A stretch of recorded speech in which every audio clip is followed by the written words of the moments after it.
right. I feel like I'm really going to regret this, but I can't help myself.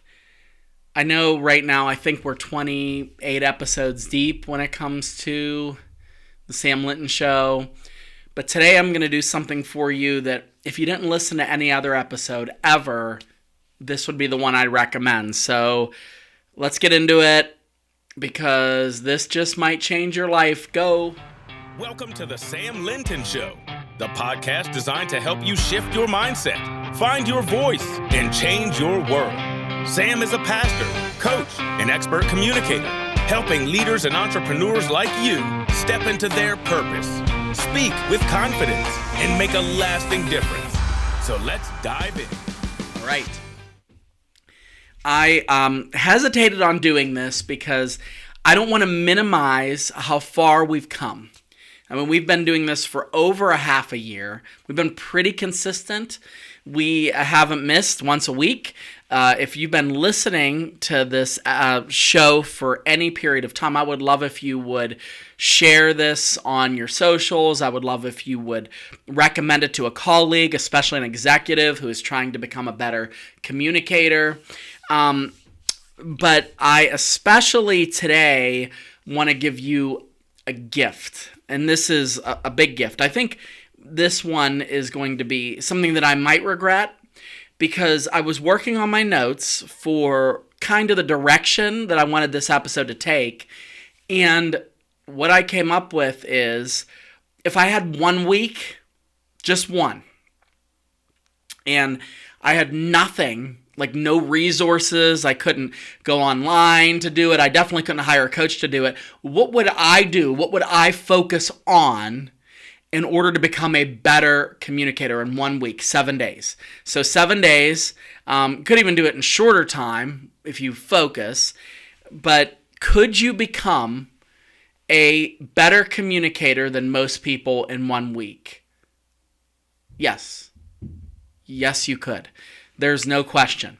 But you'd have to pay attention to these 5 areas. So this is the 5 quick fixes that you can do immediately. Anyone can do immediately to improve your leadership communication or your communication in general. So this is, I'm going to go out of the executive suite for a moment and kind of jump into what everyone can do based on what I've seen over dealing with hundreds and hundreds of communicators over the years and training people, speaking hundreds of times, coaching in all over the country, different parts of the world. I've done it all when it comes to meeting people.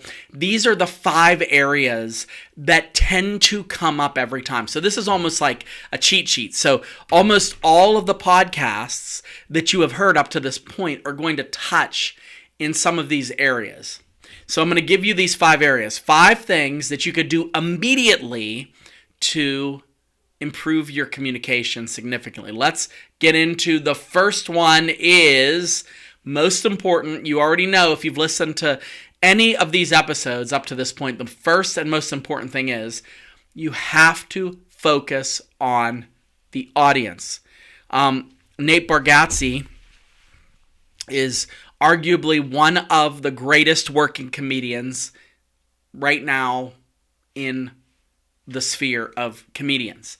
And he tells a joke about his one corporate gig that he was doing where he was, as a comedian, sometimes they do corporate work where they'll speak to people in business settings, and they had him come out and he did his act, and he said he got like next to no laughs. Like he says he got nothing out of the people. He felt like he was just standing there. He was embarrassed. He felt like awful. And then after, he went to the coordinator of the event, the person that hired him and brought him on, and he said, "Look, I'm sorry. I really thought I was doing well.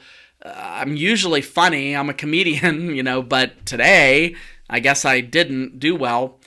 And the guy said, "Oh, yeah, that's no problem. You did great. I probably should have told you that most of the people that you were speaking to do not speak English." And Nate Bargatze was like, "Well, that probably would have helped me. And also, you probably shouldn't have hired a solely English-speaking comedian. Of course, the way he tells it is a lot funnier. But my point is this. He didn't know that about the audience. Not necessarily his fault. He was hired to do a gig. They probably should have told him, hey, you need a translator, you need something. And he didn't have that. So why tell you this story? The point I'm trying to make is that very few communicators focus on the audience. They focus on themselves, they focus on how they feel, they focus on their nervousness, they focus on their timing, they definitely focus on their content. And an audience, regardless of how small, so when I say audience, don't think entertaining, but think of your board meeting. Think of your one-on-one. Think of your team. Most of them know when you're communicating, you're not thinking of them. And if you're not thinking of them, they're going to be thinking of something else, namely something that has to do with them. So my encouragement to you is think about them. And I'll ask myself questions. What do these people struggle with? What do they find funny? What do they find annoying? I'll ask myself these questions all the time. What are they afraid of? What do they love? And I'll think this through as I'm communicating. I'm getting ready to speak at a pretty large event here coming up in Pittsburgh. I was contracted to speak to a group of people. I'm really excited about it. And I am thinking through right now. I have a list of notes that I have prepared. I'm working with somebody that I'm getting coaching from. And I'm going to ask them about the types of people that I'm speaking to and what their pain points are, because I'm not going to be useful just getting up here and doing a spiel. But if I can get just a little bit of knowledge about them, about their struggles, about the things that motivate them, or about the things that they're afraid of, I'm going to kill it because I'm thinking about them first. So I haven't even really prepared my talk. I mean, I have an outline, but I haven't focused on too much because I want to make sure that I am speaking to what they need. So focus on the audience. That's always going to be the most important. If you get nothing else, you're going to do a great job. Even if you are boring, even if you have too much content, even whatever, if you can get some sort of focus on them where you use their names, where you speak to an issue, where you get to the bottom of things, people are going to think you are a phenomenal communicator because you took the time to think about them. So focus on the audience, focus on the audience, focus on the audience. All right, so if you have time for two, then this one will definitely garner you some even greater competency in the speaking arena, and that is energy. Energy. This is so vital. It is very infrequent, and when I say very infrequent, maybe once or twice in the last 12 years, have I told someone to, hey, just tone that down a little bit, bucko. Maybe bring that down. Almost never.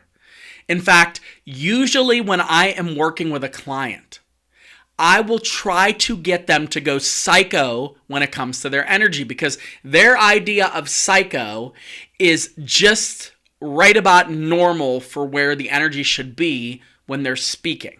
Now, of course, I'm speaking about energy in broad strokes. Like, we could talk about tone and volume, we could talk about the emotion, we could talk about being funny, and it goes in levels. But the point of this particular part is that energy is usually what differentiates a okay communicator with someone that I would not mind paying money to listen to. Not that you're trying to charge money to communicate, but if you are paid to lead an organization, they're essentially giving you money because you have to communicate with a group of people. And so your energy level is what makes a difference. My boss, my mentor, he always would say to me when I first was hired to work for the church, he always would say, the difference in men is energy. Look at a room, walk into the room, look around the room, look at the men and how most men behave. And this is a little exercise. Most people are pretty tired. They're wide-eyed, or they're kind of not wide-eyed. They're kind of like narrow-eyed. They're blinking. They're kind of looking down. Their posture is slumped forward. They're not really engaged. They're barely making eye contact. That's most people. In order to make yourself rise above, you have to have energy. You have to have energy in something. You have to be somewhat passionate. If you're speaking, you want to care about what you're speaking about. Even if you don't care about it. That's the trick. Even if you don't care about it, you're not going to care equally about every single thing you speak about, especially if you're an executive. Right now, we are on the verge of kicking off a huge endeavor at our church where we're trying to do capital fundraising for finishing a building project that we've been working on for over a decade. And in that involves communication about the stages, and we're going to be building this, and this is when this is going to happen, and this is how big the building is, and its details, and its timelines. It's all of this stuff. Now, I'm not big into the details. I'm not good at the details. I don't want to say I'm not good. I'm just saying it's not my forte. It's not my strength. I have a lot of amazing detail people around me that are really hyper-focused on details. But in a lot of these events, I'm going to have to stand up as one of the executive leaders, and I have to speak about these details like they're the most important thing. Yeah, this 50,000 square foot, and we're going to finish it here. This is where the mezzanine is going to be, and this is what this is going to look like, and this is what that first month is going to be like, and this is what... And I have to speak with passion and conviction, because if I, as the leader, don't have that, the people aren't going to get that. And I have to talk myself into being excited about those details, because guess what? The details are what move the needle of the project. So you have to bolster your energy. You have to pretend like when you're about to speak, a lightning bolt strikes you. I'll often say that when I'm coaching someone right before. I'm going to say, hey, one thing just happened before we turn the camera on or before we start practicing your talk. You just got struck with a lightning bolt. Boom. I want you to speak like that. I want you to speak with that kind of conviction. Energy. So audience first, energy second. Third thing is slow down. All right, slow down. Again, I would put this up with energy. Almost never have I encountered a client, a pastor, a leader that I've worked with who is not a regular speaker, because regular speakers, they're aware that they're going fast. But I have hardly never, and I don't want to say never because it's a lie, but I've hardly never told someone, hey, can you speed this up a little bit here? I mean, it's 9 o'clock. I mean, we got places to go here. Let's move this faster. Almost never. Almost never. And the reason why is because obviously when we are speaking, our nerves cause us to get into a speedboat. And we have to get from point A to point Z as quickly as possible. But the problem is we leave our audience in the water. And we do it so frequently. The audience is not up to speed on your material. So slowing down is vital. I was at an event recently, and there were a bunch of speakers that speak regularly. All of them good, meaning that they know their stuff, they know their people, they know what they're responsible for. And I watched one after the other get up, and they flew through their material. I felt like I was in the there used to be, I don't know if it's anymore. I had to learn this. This is a useless repository of information. When I was in high school, I learned about the TGV, the French train, the speed train. There's probably faster ones now. It's like super fast bullet train, fastest train ever. And they said that when the train would go so fast, it would would just go really, really fast past different sites. And it was an amazing feat of engineering ingenuity.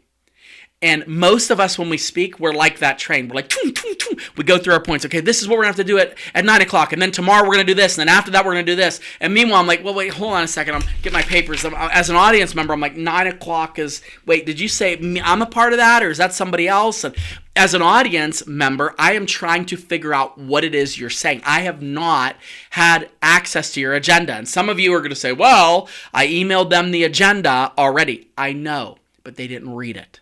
Well, they should. And the ones that did, they didn't memorize it. Remember, we don't know what you know. We don't know what you know.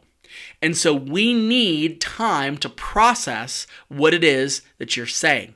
When you slow down, you're doing two things. Both are important. Number one, you are keeping your audience with you. You are saying to your audience, come with me on a journey. We're going to walk together and figure out exactly where it is that we're going.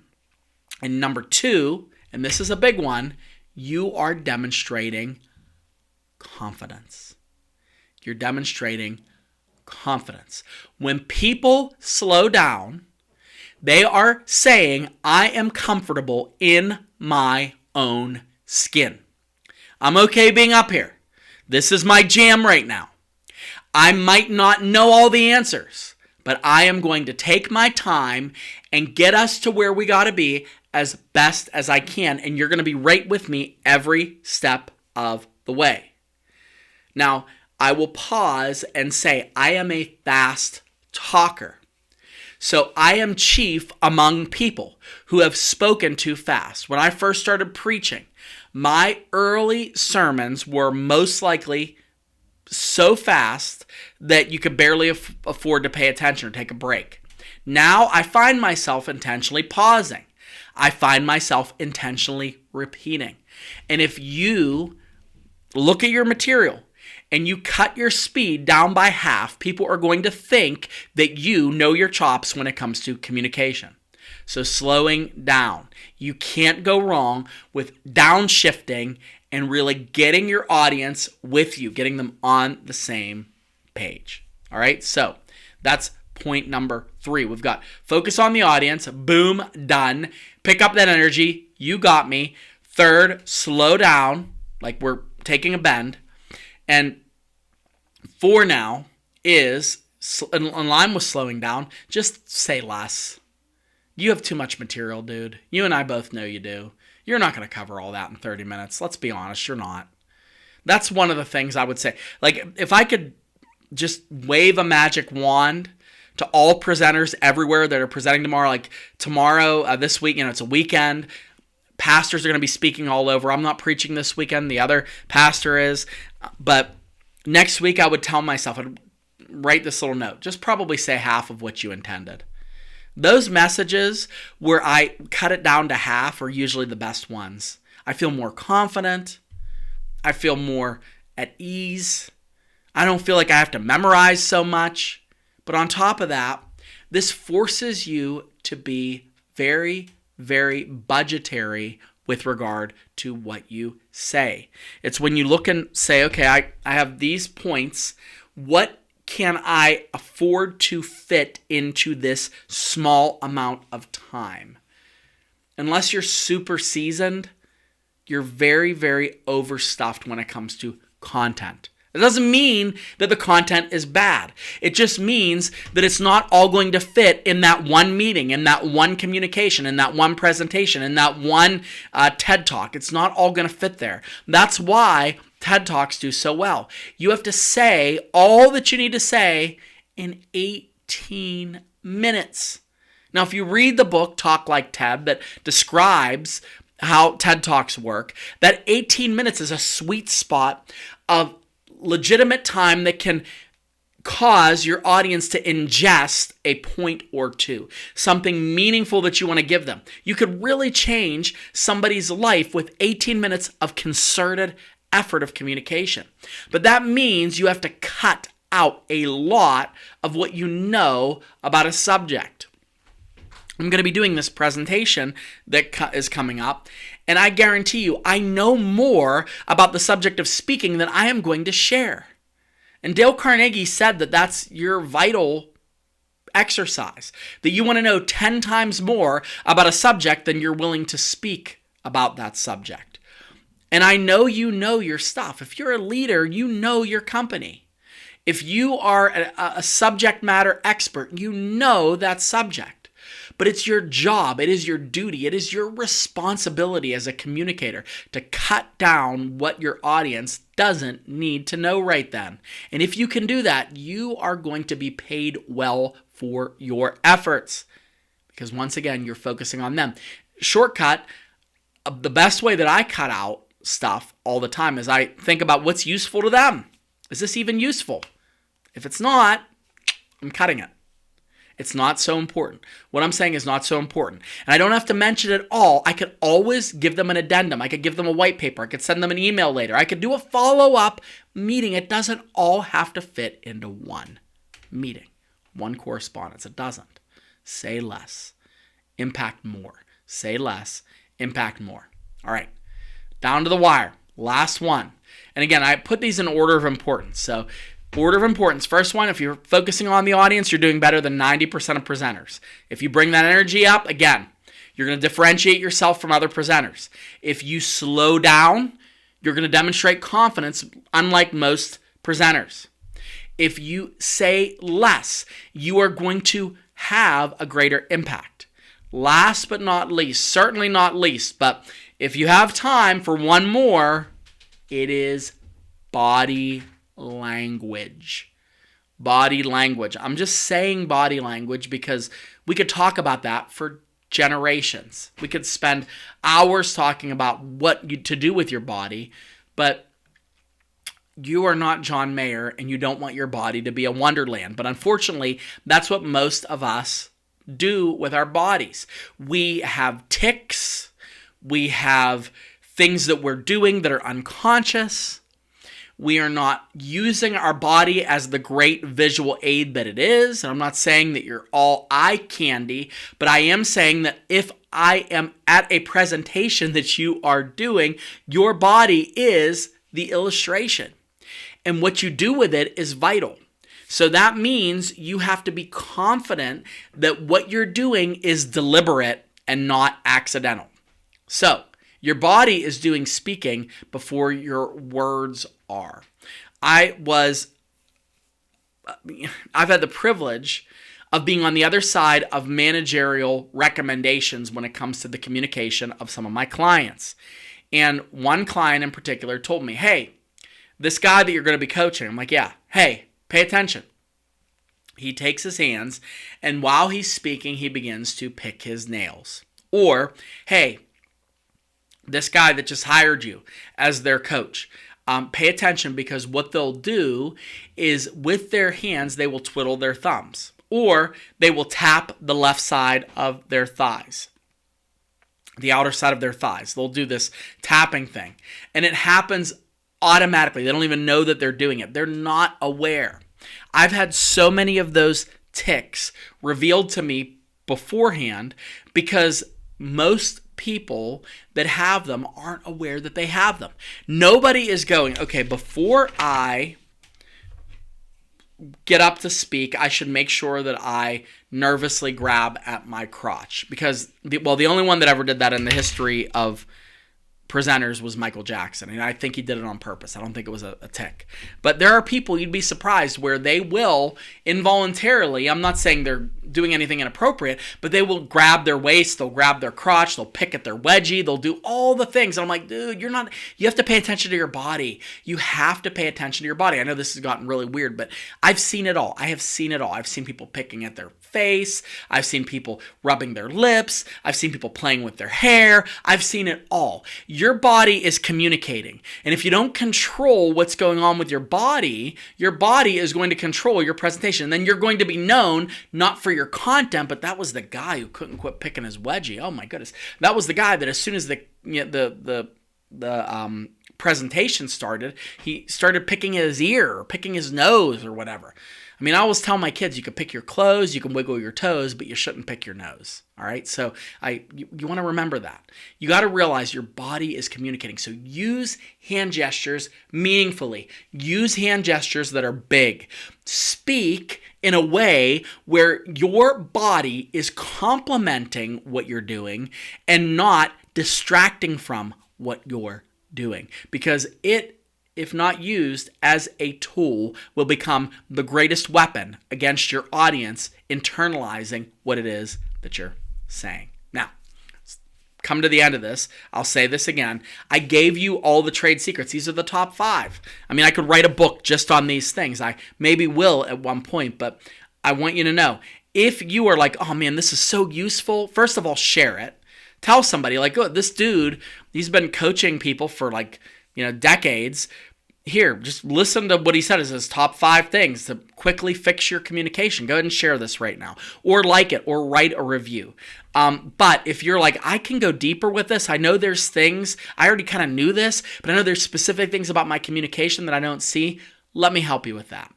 I would love to work with you. I would love to work with your teams. Right now, I'm going to be working. I have a team that just reached out to me. I'm going to be working with them and training their team on communication, how they communicate client-facing, how they communicate one with another. I love working with teams. So I do interactive workshops that are fun. It's not going to feel like a root canal. At the end, you're going to feel like I kind of did some moderate exercise, physical exercise, but I also feel like I genuinely am excited about my job. I do workshops like that. I would love to work with your team. I would love to work with you as the executive leader and getting you to be a better version of a communicator than you have ever been. If that's something that interests you, podcast@SamuelLinton.com. I'm starting to fill up here for the fall when it comes to events, but I would love to get you in and scheduled for something that could transform your life as a leader from this point on. Quit procrastinating. You need to hire somebody. You can't do this on your own. You've read the books, you've watched YouTube, you've done a lot of things. You need somebody to give you that level of accountability that I can. And I would love to work with you. So, podcast@SamuelLinton.com if you would love for some work with me. But until next time, thank you for tuning into the Sam Linton Show.